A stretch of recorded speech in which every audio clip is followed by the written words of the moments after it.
In the world of microservices, performance is often measured in milliseconds. But there's a silent performance killer hiding in plain sight: JSON. While human-readable and ubiquitous, JSON is incredibly inefficient for machine-to-machine communication.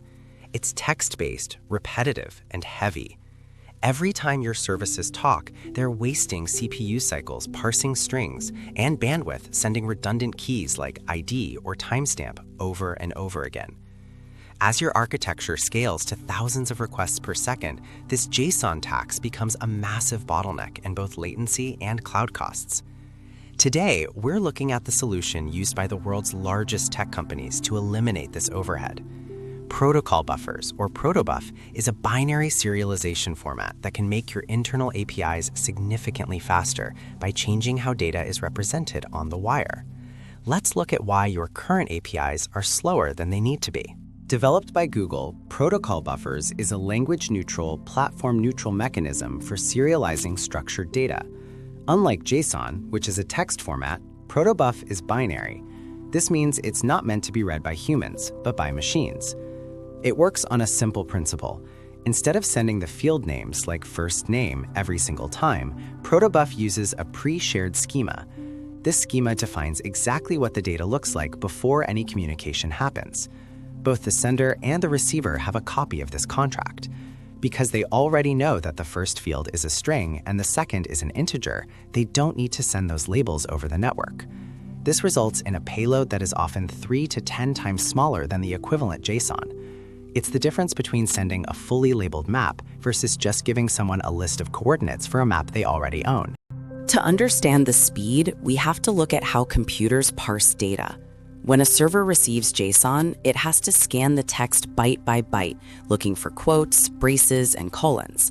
It has to convert string digits like 1, 2, 3 into a binary integer that the CPU can actually use. This is a CPU-intensive process called deserialization. Protobuf skips almost all of this. Since the data is already in a binary format that closely matches how computers store information in memory, the parsing is nearly instantaneous.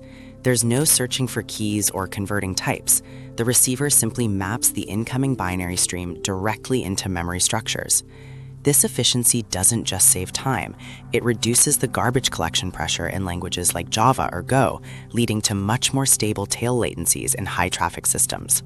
One of Protobuf's greatest strengths isn't just the format, but the tooling. Once you define your message in a .proto file, you use the Protobuf compiler to generate code in your language of choice, be it Python, Go, Java, or C++.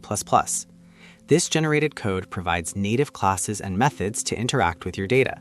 This means you get type safety out of the box. You can't accidentally send a string where an integer is expected, because your code won't even compile. Compare this to JSON, where you often have to manually define classes and write validation logic to ensure the incoming dictionary has the right keys. With Protobuf, the schema is the single source of truth, ensuring that your front end and back end are always in sync, even as your data models evolve over time. So how exactly does Protobuf get so small? The secret lies in field numbers. In your schema, you'll see lines like string name equals 1. That 1 is the unique tag for that field. In the binary payload, Protobuf doesn't store the word name, it just stores the number 1, followed by the value. Because small numbers take up less space, tags 1 through 15 only take a single byte to encode. Additionally, Protobuf uses variants, or variable length integers. If you're storing the number 5, it only uses 1 byte. If you're storing 5 million, it uses more. This intelligent pocking ensures that every single bit is used effectively. In a typical JSON object, the keys can take up 60 to 70% of the total message size. In Protobuf, that overhead is reduced to almost zero, allowing your data to fly across the network. In a large system, you can't update every service at the same time.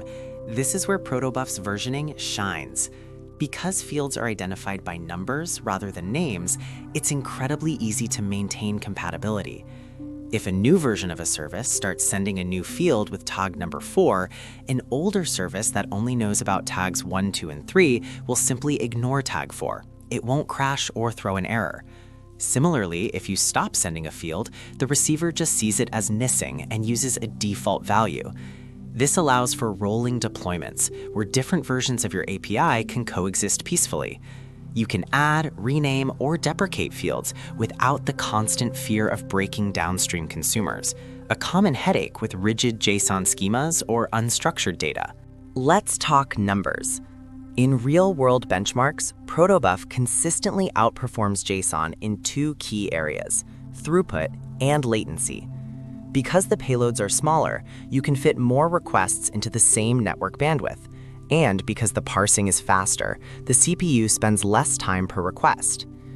In some environments, especially with large complex objects, switching from JSON to Protobuf can reduce serialization time by over 90%. This doesn't just mean faster apps for your users. It means you can handle the same amount of traffic with fewer servers, directly impacting your bottom line. While the initial setup of schemas and compilers takes a bit more effort than just dumping a JSON object, the performance gains at scale are undeniable. It's why Protobuf is the foundation of gRPC, the high-performance RPC framework used for internal communication at companies like Netflix, Square, and Google. So, should you use Protobuf for everything? Not necessarily. Protobuf is best suited for internal service-to-service communication, where performance is critical. It's the king of microservices. However, for public-facing APIs or simple web integrations, JSON is often still the better choice. JSON's human readability makes it much easier to debug in a browser or through tools like curl. You don't need a special compiler or schema to understand a JSON response. But when you move behind the API gateway into the heart of your infrastructure, the trade-offs shift. In that environment, the machine efficiency, type safety, and contract-first nature of Protobuf far outweigh the convenience of human-readable text. If you're building a distributed system that needs to be fast, reliable, and scalable, Protobuf is no longer a luxury, it's a requirement.